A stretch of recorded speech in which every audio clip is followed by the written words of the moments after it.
పరిశుద్ధ వివాహం ద్వారా పరిశుద్ధమైనటువంటి దంపతులుగా దేవుడు అనుగ్రహించినటువంటి అద్భుతమైన గర్భఫలాన్ని పొందుకున్నటువంటి మనం మన బిడ్డల విషయంలో ఎంత జాగ్రత్తగా ఉండాలి. దయచేసి గమనించండి.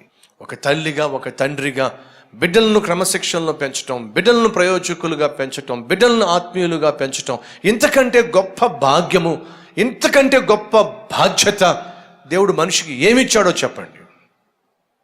ఒక్కసారి ఆలోచించండి. మీ ఉద్యోగం కంటే, మీరు చేసే పనుల కంటే మీ బిడ్డల పట్ల బాధ్యత వహించి వారిని ప్రయోజకులుగా పెంచటం చాలా చాలా అవసరం. ఎందుకని రేపటి దినాన దేవుడు నిన్ను అడగడు నువ్వు ఉద్యోగంలో ఎంత సంపాదించావు. రేపటి దినాన దేవుడు అడగడు సతీష్ కుమారు నువ్వు ఎన్ని ప్రసంగాలు చేశావు, ఎంత దూరం ప్రయాణం చేశావు, ఎన్నెన్ని మీటింగ్స్ పెట్టావు. దేవుడు మొదటిగా ఒక తండ్రిగా నన్ను అడిగేది నీ కుమారులు నేను చేశావు. ఆ ప్రశ్నకు జవాబు చెప్పవలసిన బాధ్యత తండ్రిగా నా మీద ఉంది. సహోదరులు సహోదరులు మొదటిగా వినండి. ఇప్పటి నుంచే వినడానికి వేగిరపడండి. మీ బిడ్డలు చెప్పాలనుకుంటున్న విషయాలు చెప్పడానికి అవకాశం ఇవ్వండి. చెప్తే మా మమ్మీ వింటుంది వెంటనే అరిచేయమాకండి, వెంటనే కేకలేసేయమాకండి. పాపిస్తానా, పరిమాలదానా, నేను అనుకుంటానే ఉన్నాను ఏదో ఒక రోజు ఇలాంటి పాపిష్టి పని ఏదో చేస్తావని అనుకున్నావా? నీ కూతురు కాదు పనికిమాలిన, నువ్వు పనికిమాలిన దానివి. నీ కూతురు అలా చేస్తుందని చెప్పి నువ్వెందుకు అనుకున్నావు? నేను అనుకుంటానే ఉన్నాను ఇలాంటిది ఏదో నువ్వు చేస్తావని చెప్పి. మరి అనుకుంటున్న దానివి ఏం చేసావు తగిన జాగ్రత్తలు తీసుకోకుండా? సాధారణంగా బిడ్డలు వచ్చి వారికి ఉన్న కష్టాన్ని, వారికి ఉన్న సమస్యని, వారు చేసిన తప్పులను వినండి. వాళ్ళు చేసిన మంచి పనుల గురించి నీతో చెప్తున్నప్పుడు నువ్వు వినగలిగితే వాళ్ళు చేసే తప్పుల గురించి కూడా నీతో చెప్తారు, అప్పుడు వినగలుగుతావు. చిన్న వయసు నుంచి పైకి వెళ్తున్నప్పుడు, పెరుగుతున్నప్పుడు తప్పులు చేయడానికి సాతాను బహుగా శోధిస్తాడు. ఆ తప్పులు చాలా ఖరీదైన తప్పులు. చిన్నప్పటి నుంచే తల్లిగా తండ్రిగా బిడ్డల మనస్సును గ్రహించి వాళ్ళ మాటలు వినేటటువంటి నేపథ్యంలో వారిని పెంచినట్లయితే వారు ఎదుగుతున్నప్పుడు తప్పులు చేయాలి అని చెప్పి సైతాన్ వాళ్ళని ప్రోత్సహిస్తున్నప్పుడు వాళ్ళు వచ్చి మనస్ఫూర్తిగా నీతో మాట్లాడతారు. డాడీ ఎందుకు ఇలా అవుతుంది, ఎందుకు ఇలాంటి తలంపులు వస్తున్నాయి, ఎందుకు ఇలాంటి కోరికలు వస్తున్నాయి, ఎందుకు ఇలా నేను శోధించబడుతున్నాను, కారణం ఏమిటి అని ఆ కొడుకు అడగగలుగుతాడు, ఆ కూతురు అడగగలుగుతుంది. అనేక సందర్భాల్లో నా కుమారులు నన్ను పర్సనల్గా కలిసి డాడీ నేను మీతో మాట్లాడాలి, కొంత సమయం ఇస్తారా అడిగిన సందర్భాలు చాలా ఉన్నాయి. ఒక 2 months బ్యాక్ అనుకుంటా, ఒక 1.5 months బ్యాక్ అనుకుంటా, నేను పడుకున్నాను, నిద్రపోతున్న సమయంలో నా కుమారుడు నన్ను లేపాడు. డాడీ ఒకసారి లేస్తారా? లేచాను. ఏంటి నాన్న? మీతో మాట్లాడాలి. midnight 2 o'clock మీతో నేను మాట్లాడాలి. చాలాసేపు మాట్లాడాడు. కలిసి కన్నీరు గార్చి ప్రార్థన చేశాం. ప్రభు సహాయం తీసుకోవాలి, ఆత్మీయంగా బలంగా ఉండాలంటే, దేవుని చిత్తం తెలుసుకోవాలంటే, వాక్యానుసారంగా జీవించాలి అంటే డెఫినెట్గా మనం దేవునితో సత్సంబంధం కలిగి ఉండాలి, బహుదగ్గరగా జీవించాలి. నిద్రపోయే తండ్రిని లేపి మీతో మాట్లాడాలి అని చెప్పంటే ఇంత సేవాభారం కలిగి తరచుగా ప్రయాణాలు చేస్తూ నిద్ర తక్కువగా కలిగి నేను సహజంగా చిరాకు పడాలి. వేలాపలం లేకుండా midnight 2 o'clock లేపుతా వెంటారు, పడుకో రేపు మార్నింగ్ చూద్దాం చెప్పాలి. కానీ గమనించండి, నేను కల్వరి టెంపుల్కి కాపర్ని, కానీ నా కుమారులకు మాత్రం నేను కాపర్ని కాదు. నా కుమారులకు నేను తండ్రిని. తండ్రిగా నాకు బాధ్యత ఉంది, తల్లిగా తనకు బాధ్యత ఉంది. బిడ్డల విషయంలో వాళ్ళ గోడు వినవలసినటువంటి బాధ్యత. ఈ బాధ్యతలు నిర్వర్తించకుండా ఎంత సేవ చేసినా అది దేవునికి అంత గొప్ప మహిమ తీసుకురాదు. ఎందుకు ఈ విషయాలు మీతో చెప్తున్నానంటే, తండ్రులో బిడ్డలకు సమయం ఇవ్వండి, తల్లులో బిడ్డలకు సమయం ఇవ్వండి. వాళ్ళ మనసులో ఉన్నటువంటి విషయాలు చిన్నప్పటి నుంచి చెప్పనివ్వండి. వివాహం కానటువంటి తమ్ముళ్ళు చెల్లెళ్ళు నిజంగా మీరు ధన్యులు. ఎందుకంటే శ్రేష్టమైన విలువైనటువంటి పాఠాలు ఇప్పటి నుంచే మీరు నేర్చుకోగలుగుతున్నారు. కాబట్టి రాబోయే రోజుల్లో దారుణమైనటువంటి పరిస్థితులు మీ పిల్లలు చూడకుండా చిన్నప్పటి నుంచే జాగ్రత్తలు తీసుకోగలుగుతారు.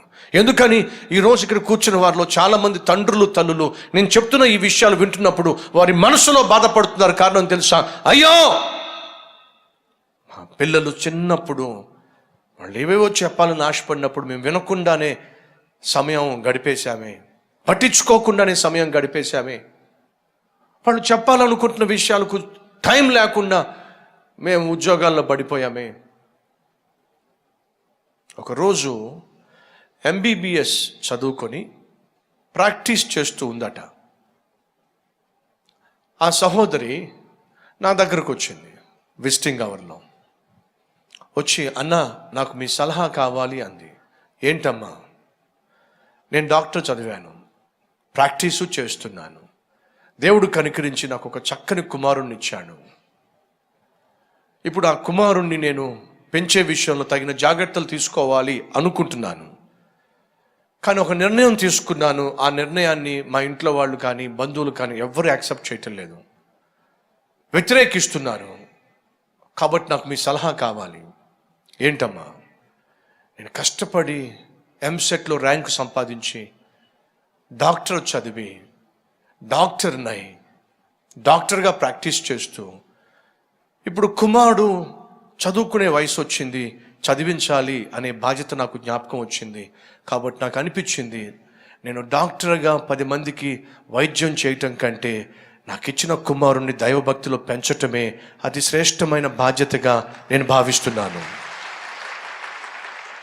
సరేనమ్మా, మరి ఏం చేద్దాం అనుకుంటున్నావు?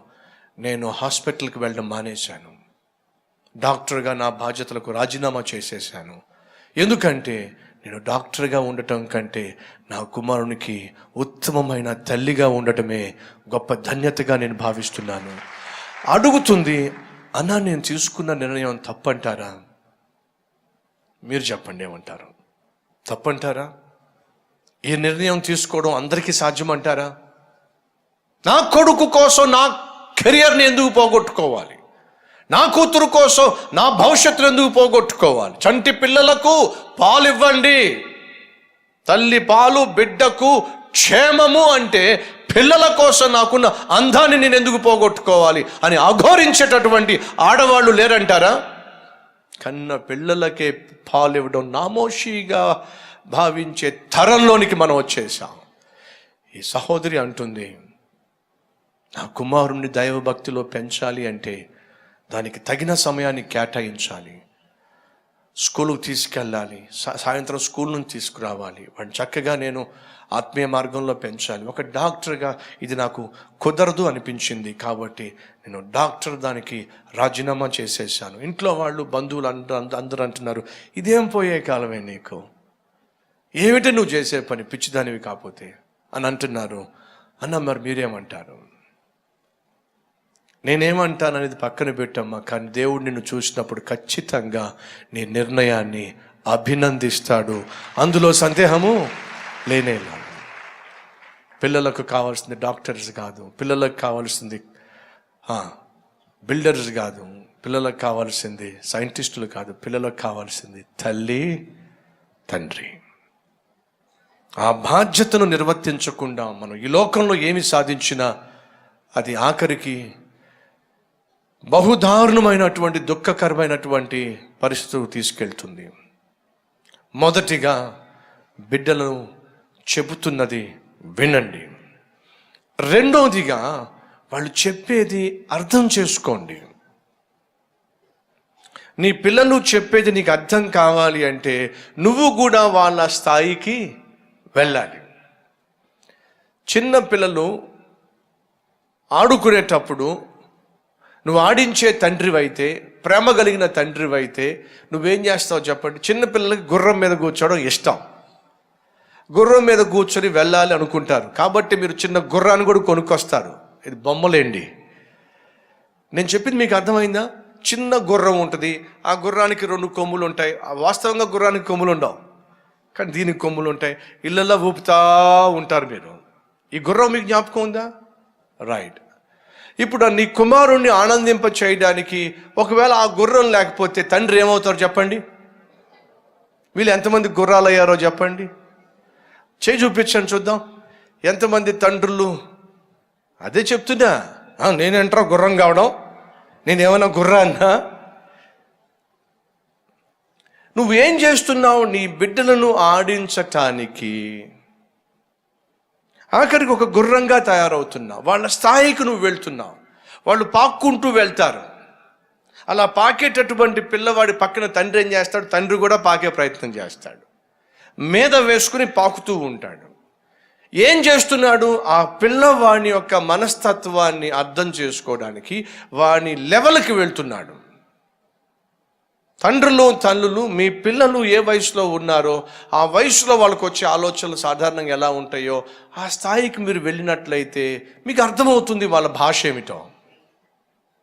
మనిషి ఈ భూమి మీద దరిద్రుడుగా జీవిస్తున్నాడు. మనిషి ఈ భూమి మీద ఇష్టానుసారంగా బ్రతుకుతున్నాడు. ఆ మనిషిని రక్షించాలి అంటే దేవుడుగా దిగి రాలేకపోయాడు. మరి ఎలా వచ్చాడు? ఏ మనిషి అయితే దేవునితో సత్సంబంధం కోల్పోయి దరిద్రుడిగా తయారయ్యాడో దేవుడు కూడా తండ్రిని విడిచిపెట్టి ఈ భూమి మీద దరిద్రునిగానే జన్మించాడు. కారణం ఏమిటంటే మనల్ని అర్థం చేసుకోవడానికి. చీమలన్నీ రోడ్డు మీద వెళ్తున్నాయి, దండుగా వెళ్తున్నాయి. ఒక జీప్ వస్తుంది. జీప్ వస్తే చీమలన్నీ దండుగా వెళ్తున్నాయి. నల్ల చీమలు అనుకుందాం. నల్ల చీమలన్నీ దండుగా రోడ్డుకి అడ్డంగా పొలంలో వెళ్తూ ఉన్నాయి. జీప్ మీద వచ్చిన వ్యక్తి కాస్త వెళ్తూ ఆ చీమల దండును చూశాడు. వేల సంఖ్యలో వెళ్తున్నాయి.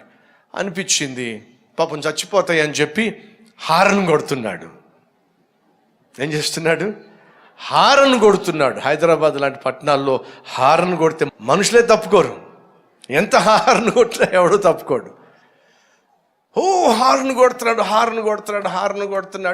హారన్ కొడుతున్నాడు. ఉద్దేశం ఏమిటి?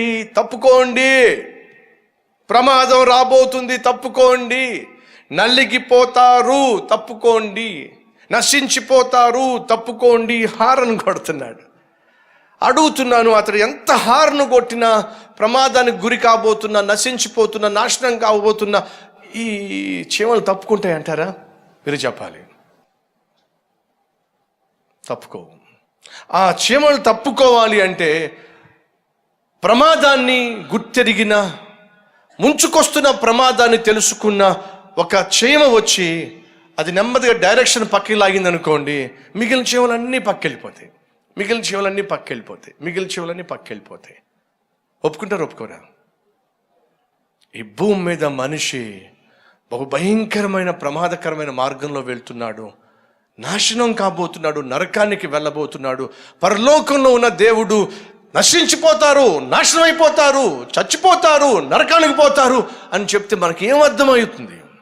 కాబట్టి దేవుడు ఏం చేశాడో తెలుసా? చీమకున్నటువంటి సమస్యను తీర్చడానికి, నశించిపోకుండా చీమను కాపాడడానికి మరొక చీమ కావాల్సి వచ్చింది. నశించిపోయే మనిషిని రక్షించడానికి దేవుడే మనిషి కావాల్సి వచ్చింది. దేవుడే మనిషి రూపం ఎత్తడానికి కారణం ఏమిటంటే మన భాష మనతో మాట్లాడడానికి, వాస్తవం ఏమిటో గ్రహింప చేయటానికి, పాపిష్టి మనిషి పొందుకోబోతున్న శిక్ష ఎంత ప్రమాదకరమో తెలియచేయడానికి దేవుడే మనిషి రూపానికి రావాల్సి వచ్చింది. ఎందుకు ఈ విషయం చెప్తున్నానంటే, తల్లిగా తండ్రిగా మీ పిల్లలను అర్థం చేసుకోవాలి అంటే మీరు కొన్ని సందర్భాల్లో వాళ్ళ స్థాయికి వెళ్ళాలి, అర్థం చేసుకునే ప్రయత్నం చేయాలి. వాళ్ళు 15 years అనుకోండి. 15 yearsలో సాధారణంగా ఎటువంటి మానసిక వ్యవస్థ ఉంటుందో ఆ వయసుకున్న నువ్వు వచ్చావుగా. తమ్ముళ్ళు చెల్లెళ్ళు వచ్చి కొన్నిసార్లు యవ్వన ప్రాయంలో వచ్చేటటువంటి శోధనలు చెప్తూ ఉంటారు. తమ్ముళ్ళు ఏడుస్తూ ఉంటారు, అన్న నేను ఈ వయసులో ఇటువంటి పొరపాట్లు చేస్తున్నా, ఇటువంటి విధానంలో శోధించబడుతున్నా, నాకు జవాబు దొరకటం లేదు, ఏం చేయాలో అర్థం కావట్లేదు, ప్రభు కొరకు జీవించాలని ఆశ ఉంది కానీ నాకెందుకో నా వల్ల కావటం లేదు అని చెప్పినప్పుడు చెప్తాను ఆ తమ్ముడికి, తమ్ముడు నువ్వు ఏ శోధనల గుండా వెళ్తున్నావో అదే శోధనల గుండా ఒకప్పుడు నేను కూడా వెళ్ళాను. కానీ వాక్యాన్ని సుదీర్ఘంగా చదవటం వల్ల, ఎక్కువ సమయం ప్రభుతో గడపటం వల్ల ఆ సైతాన్ యొక్క శోధనలో పడిపోకుండా దేవుడు నన్ను కనికరించాడు. కాబట్టి నీకున్న శోధనకు, నీకున్న ఈ టెంప్టేషన్కి సొల్యూషన్ ఉంది. ఎందుకంటే ఒకప్పుడు నేను కూడా అదే మార్గం గుండా వెళ్ళాను, శోధించబడ్డాను. బైబిల్ సెలవిస్తుంది, ప్రభు అయిన యేసు మనవలే అనేక విషయాల్లో శోధించబడ్డాడు. కాబట్టి మనం ప్రభు దగ్గరకు వచ్చినప్పుడు ప్రభు ఏం చేస్తాడో తెలుసా? మనకు తగినటువంటి జవాబు అనుగ్రహిస్తాడు. దేవుడు మనల్ని తన చెంతకు చేర్చుకోవడానికి, నశించిపోతున్న మనల్ని రక్షించటానికి, మనల్ని అర్థం చేసుకోవడానికి భూమి మీద మనిషిగా వచ్చాడు. తల్లిగా తండ్రిగా పిల్లలతో వేదాంతం మాట్లాడకండి. తల్లిగా తండ్రిగా పిల్లలతో ఏమందాం చేదస్తంగా మాట్లాడకండి. వాళ్ళకున్న సమస్యల గురించి, వాళ్ళకున్నటువంటి టెంప్టేషన్స్ గురించి, వాళ్ళకున్నటువంటి ఫ్రెండ్స్ వల్ల వచ్చేటటువంటి శోధనల గురించి మీతో పంచుకుంటున్నప్పుడు అనవసరంగా తిట్టేయకండి. పిచ్చి పిచ్చి వేషాలు వేకేమనుకుంటున్నావా? వాళ్ళతో నువ్వు ఎందుకు దిగుతున్నావు? వాళ్ళ మాట నువ్వు ఎందుకు వింటున్నావు? అరిచి కేకలేసే మాకండి. అలా అరిచి కేకలేస్తే వాళ్ళకి ఏం అర్థం అవుతుందంటే, నాకు వచ్చే సమస్య వీళ్ళకి అర్థం కావటల్లా, నాకున్న శోధన వీళ్ళకి అర్థం కావటల్లా, ఇక చెప్పటం వల్ల ప్రయోజనం ఏమిటి? వీళ్ళు ఏం చేస్తారో తెలుసా? బయటకు వెళ్ళి తమ స్నేహితులతో చెప్పుకుంటారు. వాళ్ళు ఏం చేస్తారో తెలుసా? వాళ్ళు చిన్నపిల్లలే, వాళ్ళు యవనస్తులే, వాళ్ళకి ఆ సమస్యలు ఉన్నాయి. వాళ్ళు పనికి మాలిన సలహాలు ఇస్తారు. తల్లులు తండ్రులు వినండి. తల్లిగా తండ్రిగా నువ్వు నీ పిల్లలను అర్థం చేసుకోలేకపోతే అపార్థం చేసుకోవడానికి సైతాను సిద్ధంగా ఉన్నాడు. అర్థం పర్థం లేని మార్గంలో ఈడ్చుకొని పోవడానికి సైతాను సిద్ధంగా ఉన్నాడు. వింటే సరిపోదు, వారిని అర్థం చేసుకోండి. వాళ్ళు చెప్పేది ఏంటో పూర్తిగా వినండి. వాళ్ళ మానసిక వ్యధ ఏమిటో, వాళ్ళు వెళ్తున్నటువంటి టెంప్టేషన్స్ ఏమిటో అర్థం చేసుకునే ప్రయత్నం చేయండి. భుజం తట్టి మాట్లాడండి. ఐ అండర్స్టాండ్, నాకు అర్థమవుతుంది, నువ్వు చెప్పేది నాకు అర్థమవుతుంది. ఐ కెన్ ఫీల్, నేను అర్థం చేసుకోగలుగుతున్నాను. నీకున్న పెయిన్ ఏమిటో నాకు అర్థమవుతుంది, నీకున్న బాధ నాకు అర్థమవుతుంది. ఒకప్పుడు నేను కూడా నీ వయసులో ఉన్నప్పుడు ఇలాంటి సిచ్యువేషన్ గుండా వెళ్ళాను. దానికి సొల్యూషన్ ఉంది. మొదటిగా వినాలి పిల్లల యొక్క గోడు ఏమిటో. నా తండ్రి వింటాడు, నా తల్లి వింటుంది అనేటటువంటి అభిప్రాయము మనం కలిగించాలి. రెండోదిగా, నా తల్లి నా తండ్రి నాకున్న సమస్యను చెప్పినప్పుడు అర్థం చేసుకుంటాను. చాలా సందర్భాల్లో అర్థం చేసుకో. వాళ్ళు తక్కువ మార్కులు వస్తాయి, తిట్టడమే మనకు తెలుసు. ఆశించిన రిజల్ట్స్ రావు, తిట్టడమే మనకు తెలుసు. నువ్వు ఏం చేస్తావో నాకు తెలియదు. కోచింగ్ కోసం 1,00,000 రూపాయలు ఖర్చు పెట్టాను, అప్పు చేసి మరలా తీసుకొచ్చి నీ 1,00,000 రూపాయలు కోచింగ్ కోసం ఖర్చు చేశాను. ర్యాంక్ వస్తేనే ఇంటికి రా, లేకపోతే ముఖం చూడొద్దు.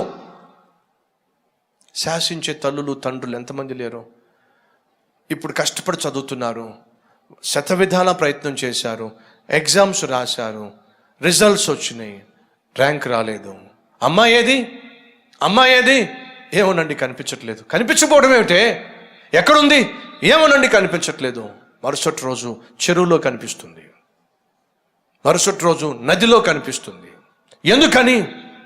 శాసించడమే తెలుసు తప్ప ఒక అపజయం గుండా, ఒక పొరపాటు గుండా వెళుతున్నటువంటి కూతుర్ని కుమారుణ్ణి అర్థం చేసుకున్నటువంటి తండ్రులు తల్లులు ఎంతమంది ఉన్నారు? మీ పిల్లలకు మొదటి నుంచి ఒక అభిప్రాయాన్ని క్రియేట్ చేయండి, ఒక అభిప్రాయాన్ని వారికి ఇవ్వండి. ఏమిటో తెలుసా? మంచైనా చెడైనా, విజయమైన అపజయమైన అర్థం చేసుకోవడానికి నేను నీకు తోడుగా ఉన్నాను. విజయం సాధిస్తావా? నీతో పాటు సంతోషిస్తాను. అపజయం గుండా వెళ్ళావా? ధైర్యంగా ఉండు, ఆ అపజయంలో నేను కూడా పాల్పంచుకుంటాను అనేటటువంటి భరోసా తల్లి తండ్రి ఖచ్చితంగా పిల్లలకి ఇచ్చినప్పుడే, అది చదువు విషయంలో అపజయం కావచ్చు, స్నేహితుల విషయంలో అపజయం కావచ్చు, మరొక విషయంలో అపజయం కావచ్చు, వాళ్ళు మనసులో ఒక నమ్మకం కలిగి ఉండాలి. నేను ఈ కష్టాన్ని చెప్పుకోవడానికి ఈ లోకంలో ఎవరు లేకపోయినా పర్వాలేదు, నాకు నా తల్లి ఉంది, నాకు నా తండ్రి ఉన్నాడు, నన్ను అర్థం చేసుకుంటాను అనేటటువంటి భావన వారు కలిగి ఉన్నట్లయితే వినండి, వాళ్ళు తొందరపాటు నిర్ణయాలు తీసుకోకుండా ఉంటారు. వారి జీవితంలో చేయకూడని పనులు చేసి నాశనకరమైనటువంటి స్థితికి చేరకుండా ఉంటారు. ఎందుకని చెప్పగలుగుతున్నారు. మమ్మీ ఈరోజు కాలేజీకి వెళ్ళా కదా. సరేనమ్మా, ఏమైంది? ఏమిటో ఒక అబ్బాయి నన్ను చూసి నవ్వుతా ఉన్నాడు మమ్మీ. ఎంతమంది అమ్మాయిలు వాళ్ళ మమ్మీతో ఈ విధంగా చెప్పగలరు? ఆ అబ్బాయి చూడటమే కాదు మమ్మీ, నన్ను చూసి కన్నుగొట్టాడు మమ్మీ. చెప్పగలరా? పాపిష్టిదానా, జాగ్రత్త, ఏమనుకుంటున్నావో, పిచ్చి పిచ్చి వేషాలు వేసావు. ఇది ఇంతే. ఇంకా ఈ అరుపులు, ఈ కేకలు అంతే. డాడీ, ఈరోజు మా క్లాస్లో ఒక అమ్మాయి నన్ను చూసి నవ్వుతూ ఉంది డాడీ. ఎందుకు నవ్వుతుందో తెలియదు, నవ్వుతూ ఉంది డాడీ. సర్లే, పిచ్చి నవ్విందని చెప్పి అనుకున్నాను డాడీ. ఈరోజు మరలా నేను కాలేజీలో ఎంటర్ అవుతున్నాను లేదో, గుమ్మం దగ్గర లేకపోతే కారిడార్లో నిలబడి నన్ను చూసి అలాగే చూస్తా నవ్వుతూ ఉంది డాడీ. ఎందుకు నవ్వుతుందో నాకు అర్థం కాలేదు. సరే, పట్టించుకోలేదు డాడీ. 1 వీక్ అయ్యింది. ఆ అమ్మాయి నవ్వడమే కాదు, దగ్గరకు వచ్చి షేక్ హ్యాండ్ కూడా ఇచ్చింది డాడీ. రే ఏంట్రా పిచ్చి పిచ్చి వేషాలు వేస్తున్నావా? చెప్తున్నా జాగ్రత్త. ప్రేమ గేమ్ అన్నావు అనుకో, కాళ్ళు ఎరక్కొట్టేసి లోపల వేస్తా. కాలేజీకి పంపించలేమనుకుంటున్నావు, జాగ్రత్త. ఆ తర్వాత ఆ అమ్మాయి షేక్ హ్యాండ్ ఇచ్చింది, చేతిలో స్లిప్ పెట్టింది, ఐ లవ్ యూ అంది, నువ్వు లేకుండా బ్రతకలేను అంది, నువ్వు ప్రేమించకపోతే చచ్చిపోతాను అంది. వీడొచ్చి తండ్రి చెప్తాడా? చెప్పడు. ఎందుకని? పిచ్చి పిచ్చి వేషాలు వేసావండి, జాగ్రత్త, కాళ్ళు చేతులు ఎరక్కొట్టి ఇంట్లో పడేస్తా, ఎందుకు వచ్చిందిలే అని చెప్పి ఏం చేస్తాడు? ఆ అమ్మాయితో చట్టాపట్టాలు వేసుకుని తిరుగుతాడు. ఎందుకని? ఆ అమ్మాయి నవ్వినప్పుడు, ఆ అమ్మాయి ఈ అబ్బాయిని చూసి ఇంట్రెస్ట్ చూపిస్తున్నప్పుడు మంచి మనసుతో తన కొడుకు తండ్రితో చెప్పుకున్నాడు. ఇప్పుడు తండ్రి చక్కగా మాట్లాడి కౌన్సిలింగ్ చేయాలి. సహజం రా ఇవన్నీ కూడా. ఒక వయసు వచ్చిన తర్వాత ఒక అబ్బాయిని చూసినప్పుడు ఒక అమ్మాయికి, ఒక అమ్మాయిని చూసినప్పుడు ఒక అబ్బాయికి సహజమైనటువంటి ఆకర్షణ అనేది ఏర్పడుతుంది. ఒక విషయం అని చెప్పమంటారా? ఎంతమంది అబ్బాయిలు ఉన్నారో చూపిస్తారా? యవ్వన ప్రాయంలో ఉన్న అబ్బాయిలు ఎంతమంది చూపిస్తారా? రైట్ బ్రదర్స్, ఒక విషయం చెప్పనివ్వండి. మీరు అమ్మాయిలను చూసినప్పుడు మీకు ఎటువంటి ఎంతో కొంత ఆకర్షణ అనేది ఉందా లేదా? లేకపోతే వెళ్ళి హాస్పిటల్కి వెళ్ళి చూపించుకోండి. నిజం, నేను చెప్పేది అబద్ధం కాదు. శరీరం యొక్క తత్వం అది. ఒక అమ్మాయిని చూసినప్పుడు శరీర తత్వం ఏమిటంటే ఎంతో కొంత ఆకర్షణ అనేది ఏర్పడుతుంది. అలాగే అమ్మాయిలు కూడా. సో మీ కుమారుడు వచ్చి తన శరీరంలో వస్తున్న మార్పులను బట్టి, వస్తున్న శోధనలను బట్టి, అదే సమయంలో ఆ శోధనలకు అనుకూలమైనటువంటి వాతావరణం కాలేజీలో ఒక అమ్మాయి ద్వారానో ఒక అబ్బాయి ద్వారానో వస్తున్నప్పుడు మనసు విప్పి వచ్చి, డాడీ ఎందుకు ఈ మధ్య ఒక అమ్మాయి అస్తమానం చూసి నవ్వుతుంది డాడీ అన్నప్పుడు, నువ్వు కూడా నీ కుమారుడితో సరదాగా మాట్లాడుతూనే అర్థం చేసుకొని చెప్పవలసిన వాటిని నెమ్మదిగా అర్థమయ్యే విధంగా చెప్పాలి. అంతేగాని పిచ్చి పిచ్చి వేషాలు వేయకురా. ఏమనుకున్నావో, మనం ఏమిటి, మన పరువేమిటి, ఈ కబుర్లు చెప్పకండి. వాళ్ళకి కావాల్సింది మీ పరువు గురించి కాదు, వాళ్ళకి కావాల్సింది నీ యొక్క సలహా. ఎందుకని అదంతా కొత్త వాళ్ళకి. ఎందుకు ఈ విషయాలు మీతో చెప్తాను తెలుసా? మొదటగా వినేటటువంటి తల్లిగా తండ్రిగా ఉన్నావు అనుకో, నువ్వు అర్థం చేసుకునే ప్రయత్నం చేస్తావు. అర్థం చేసుకునే తల్లివి తండ్రివి అని బిడ్డలు నమ్మారనుకోండి, వాళ్ళ జీవితంలో ఎటువంటి అనర్థాలు లేకుండా ప్రతిదీ కూడా మీతో పంచుకుంటారు. ఎందుకంటే ఈ లోకంలో ఎవరు నన్ను అర్థం చేసుకోకపోయినా నా తల్లి అర్థం చేసుకుంటుంది, నా తండ్రి అర్థం చేసుకుంటాడు. ఎందుకంటే నా తల్లిలో ఒక మంచి స్నేహితురాలు ఉంది, నా తండ్రిలో ఒక మంచి స్నేహితుడు ఉన్నాడు.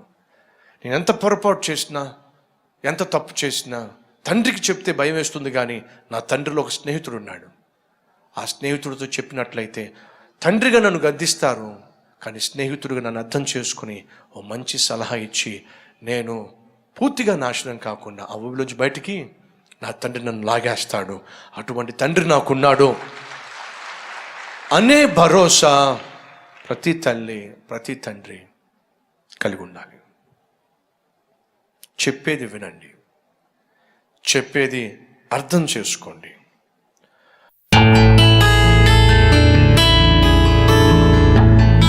మహాపరిశుద్ధుడు అయిన ప్రేమ కలిగిన తండ్రి, బిడ్డల పట్ల తల్లిదండ్రులుగా మేము ఎలా వ్యవహరించాలి మాతో సూటిగా స్పష్టంగా చెప్పావు.